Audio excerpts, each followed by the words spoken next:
Although steel cage traps are considered an effective solution for dealing with wild boars, why do they continue to wreak havoc everywhere?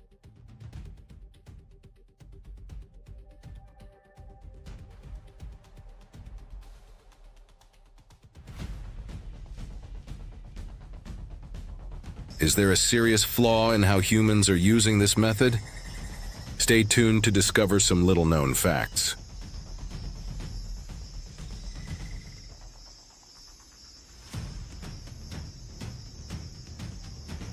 Wild boars are currently one of the most damaging invasive species in the United States. Their population has skyrocketed from approximately 2 million in 1990 to nearly 9 million in 2019. Spreading across at least 39 states.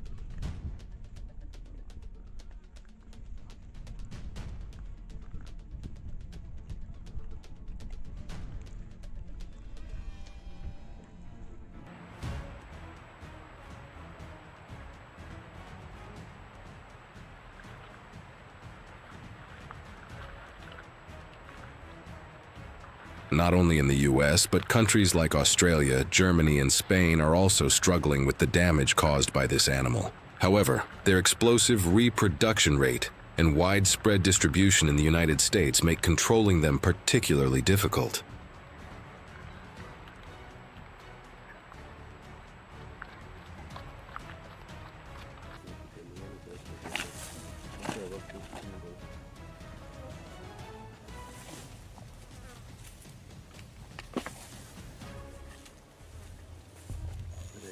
Oh, they're going to keep that other one. Oh.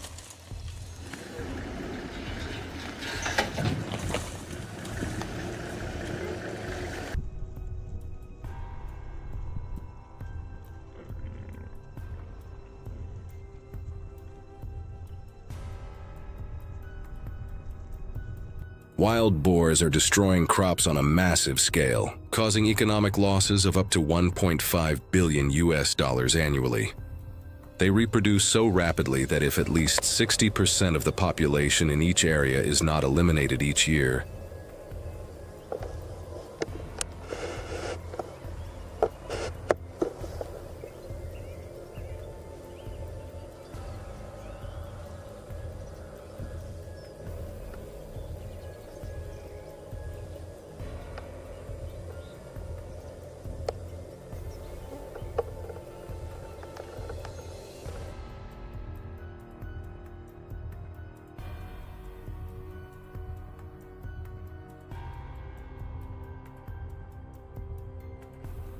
their numbers will continue to increase dramatically. Without timely control measures, the situation could spiral out of control because the reproduction rate of this invasive species is extremely alarming.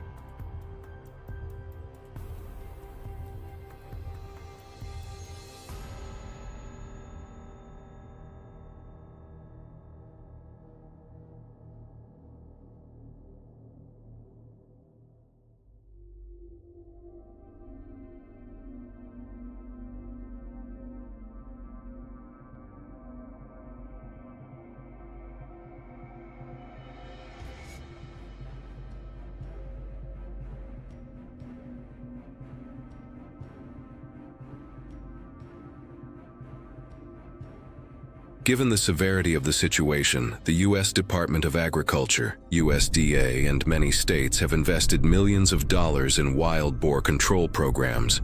Texas and Oklahoma have even approved the use of kaput poison, starting in 2024 as a more drastic measure. Among the methods used, corral traps are the most common strategy.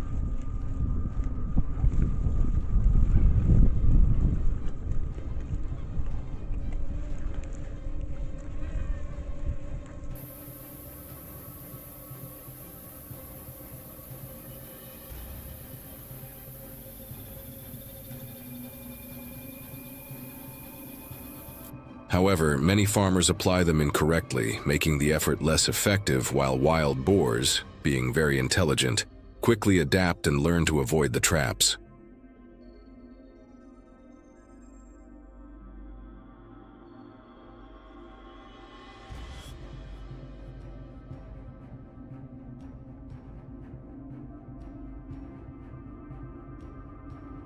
So what is the correct trapping procedure and what common mistakes are hindering its effectiveness? Subscribe to the channel to follow the entire process and the details that determine success or failure.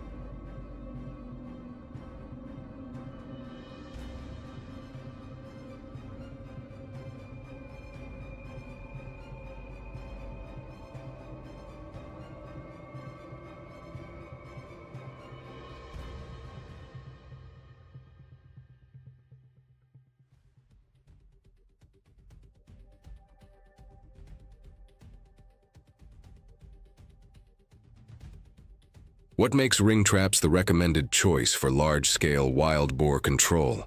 Large traps 30 to 40 feet in diameter can capture an entire herd in a single snap.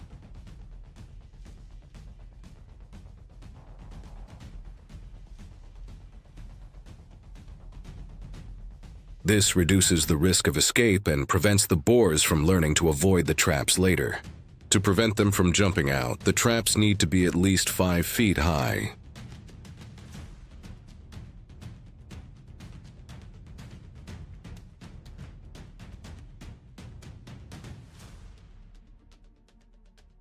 The key to the effectiveness of a trap is its placement. Areas near water sources are ideal because wild boars frequently congregate there. Placing traps where they frequently move will significantly increase the chances of success. Look for signs such as disturbed soil, roll marks in the mud, or clear hoof prints on the ground.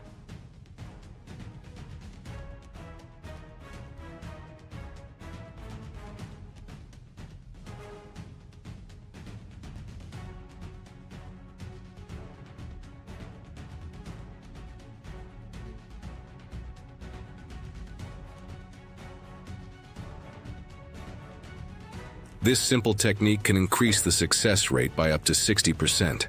An effective tip is to soak corn in water and let it ferment for about a week. Wild boars are particularly attracted to the pungent, sour smell of fermented corn.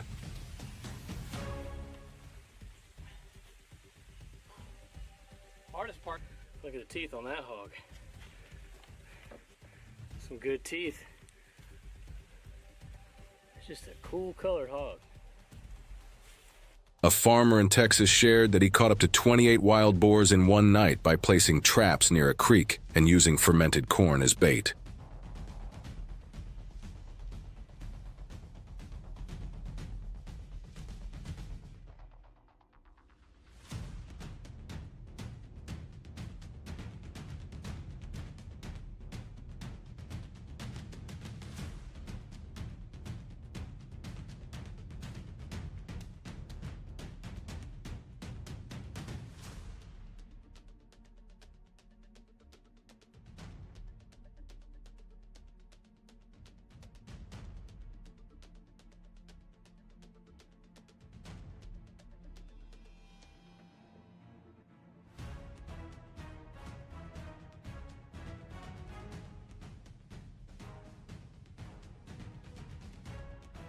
Wild boars are primarily nocturnal, peak activity from 8 p.m. to 4 a.m. Therefore, for the first few nights, leave the trapdoor open to allow them free access. Gradually becoming comfortable in their surroundings, only activate the trapdoor remotely when you observe approximately 80% of the herd regularly entering.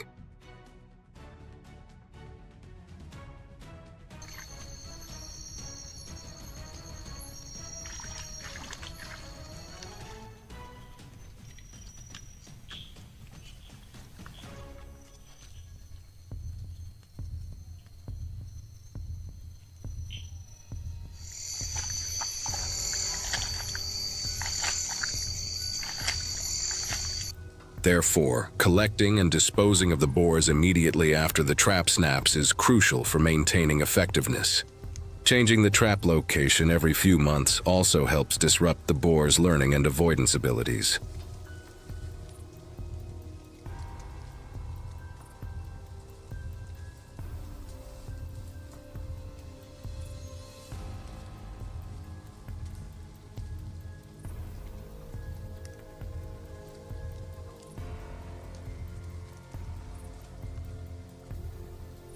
What about you?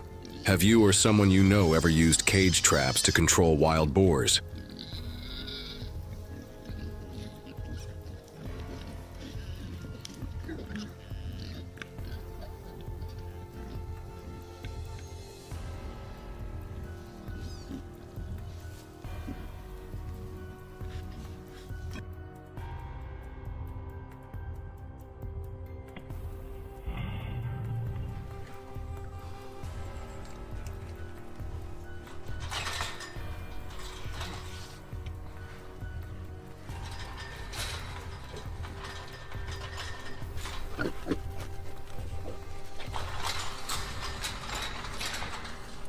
Besides, hunters also use large caliber rifles to be able to take down their targets with a single shot.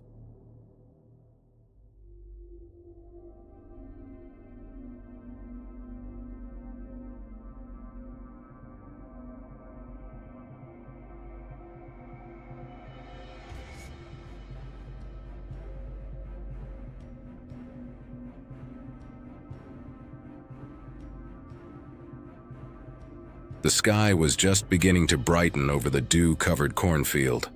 The hunter stood at the edge of the forest, holding his rifle with a scope firmly in his hand.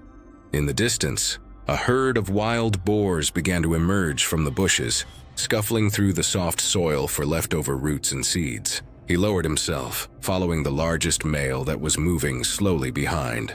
The distance was only about 230 feet. Vursun. Gördüm at.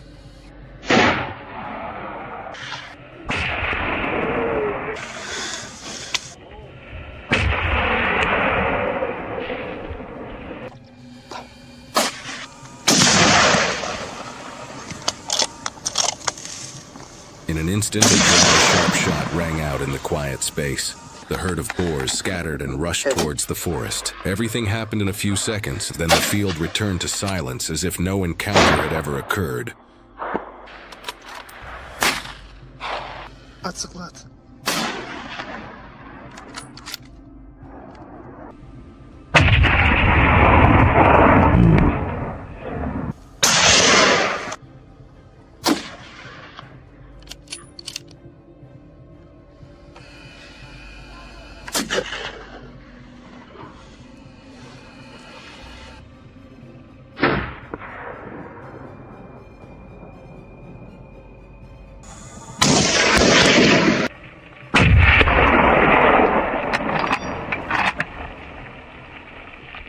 Wild boars are not the villains of nature.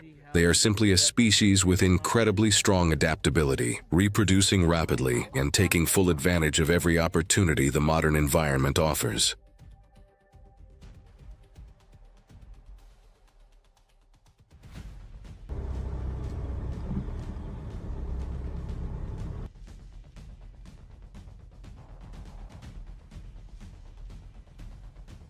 But when their numbers exceed a balance, conflict with humans becomes inevitable. Fields are plowed, fences collapse, and hunts continue every season.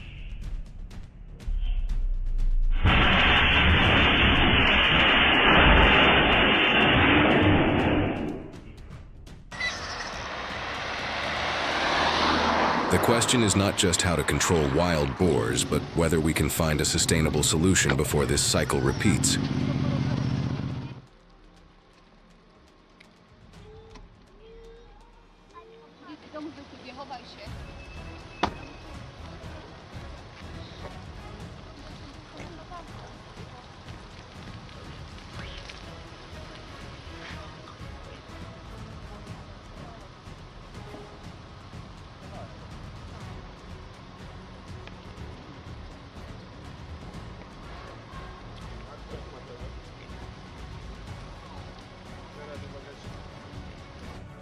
Darkness had just fallen over the dry fields of West Texas, and on the edge of the town lights, a slender figure glided past like smoke. The coyote, North America's most adaptable predator, quiet, unassuming, yet almost ubiquitous.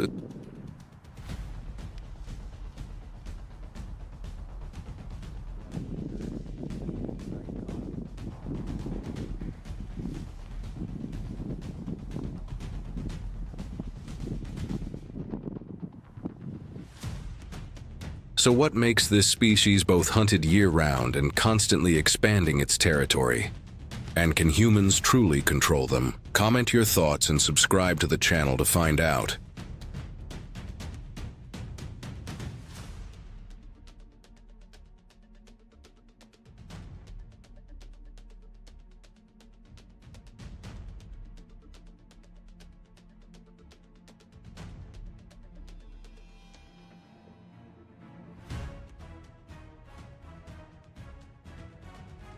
In the United States, an estimated 3 to 5 million individuals exist. There is no absolute number because they are widely distributed and highly mobile. From the Arizona desert, the Texas grasslands, southern pine forests to the California suburbs, and even the snow-covered Midwest, coyotes have colonized almost the entire American continent. It's growling! He's bloody too.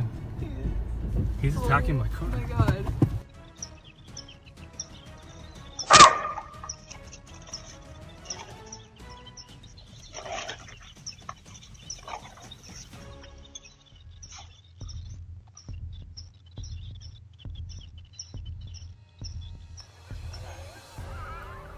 Fight.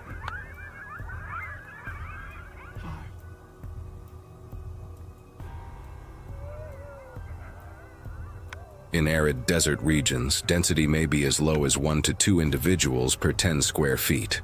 But in agricultural areas, interspersed with residential areas, where food sources are abundant, it can be many times higher. An adult coyote pair can have 4 to 7 pups per litter.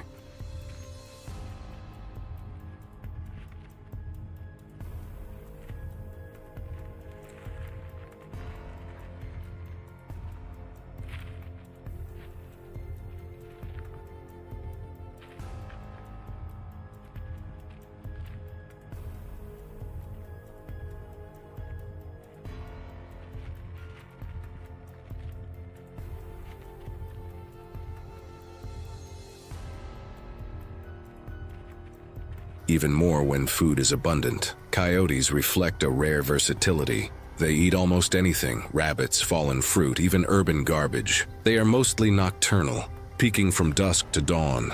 During the day, they hide in bushes, rock crevices, or abandoned land.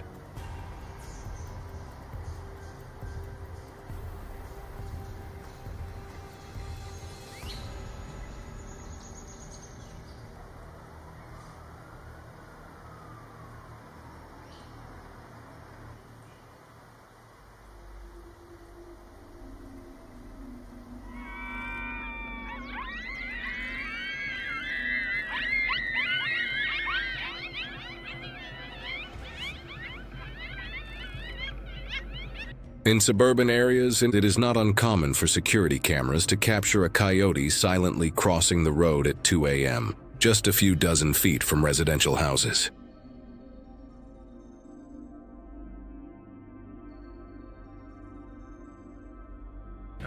Coyote on beach.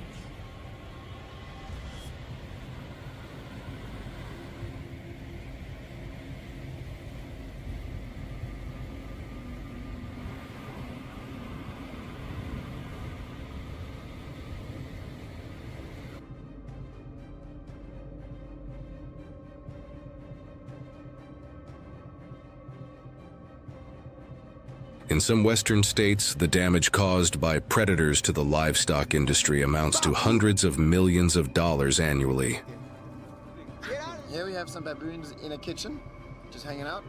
With coyotes accounting for a significant proportion. A single coyote can attack a flock of sheep at night,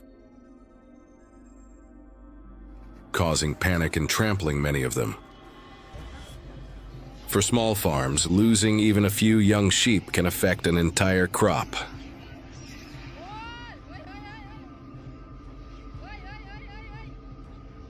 Therefore, the government has coordinated with local authorities to issue controlled hunting permits to reduce population pressure and protect people's livelihoods. In many areas, especially California, coyotes are classified as a year-round huntable species, provided safety regulations are met. Agencies such as the USDA Wildlife Services work with landowners to deploy traps, lures, and controlled sniping.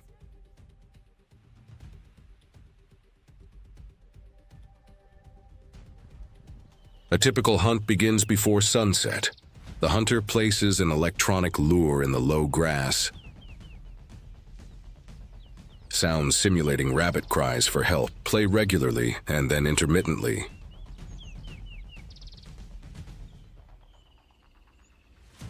He chooses a position a few feet above the ground, his back resting against dry bushes, and his rifle is mounted on a tripod for stability. His line of sight extends hundreds of yards with no obstructions. Time passed slowly. 10 minutes. 15 minutes. Then, at the edge of the field of vision, a slender shadow appeared. It stopped. Head held high, ears perked up. The coyote didn't charge straight at the sound. It arced, using the wind direction to check the scent.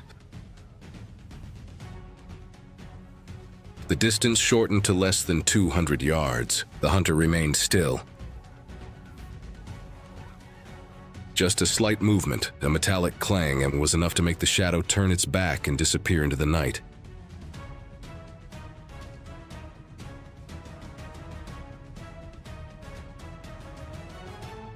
Besides hunting with rifles, some places also use cage traps or snares under strict regulations.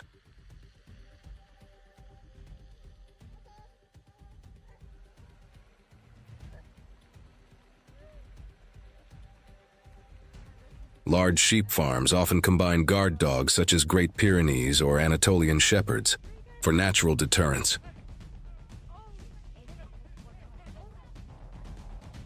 The combination of humans and guard dogs forms a vibrant line of defense in the grasslands. Subscribe to the channel to follow the next field confrontations and comment which option you support, rifles, traps, or guard dogs. The debate continues. Does year-round hunting truly reduce long-term populations, or does it merely stimulate compensatory breeding?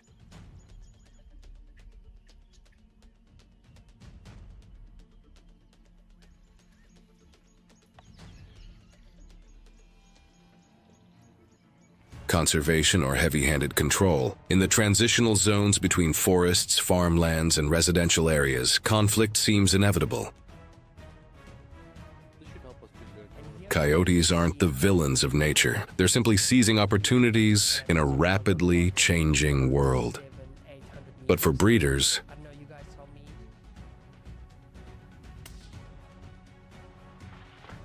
every night is a gamble, and as the headlights of a pickup truck sweep across the dark fields, you wonder,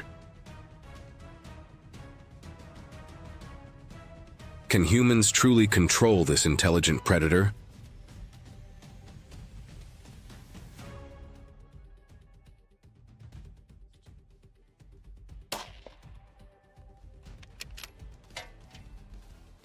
Or will this be an endless, protracted confrontation across America?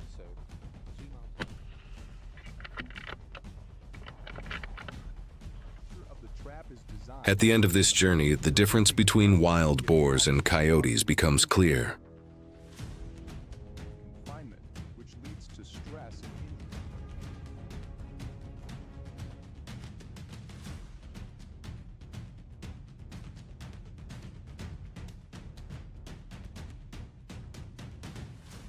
Wild boars destroy with sheer force. They dig up the ground, trample crops, move in large herds, and reproduce at explosive rates, forcing farmers to cull at least 60% of the population each year to curb their growth.